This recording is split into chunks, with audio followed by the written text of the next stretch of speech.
छठा परब आई गेलै निकट जल्दी से बुक करैला टिकट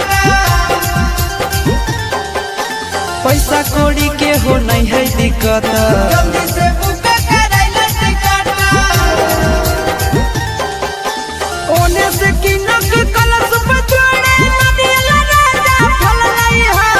ओने से किनक कलश पचड़े नदिया राजा फल लई हा धरी के रेल राजधानी बलम यदानी के दिन चल आई है धरी के रेल राजधानी बलम यदानी के दिन चल आई हा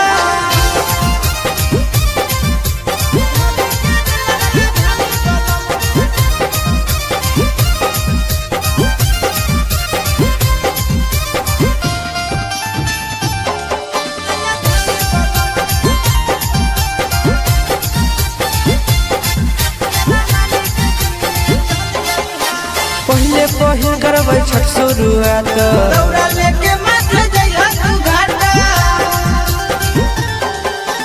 अरब देबै हम रहियो तो साथ दौड़ा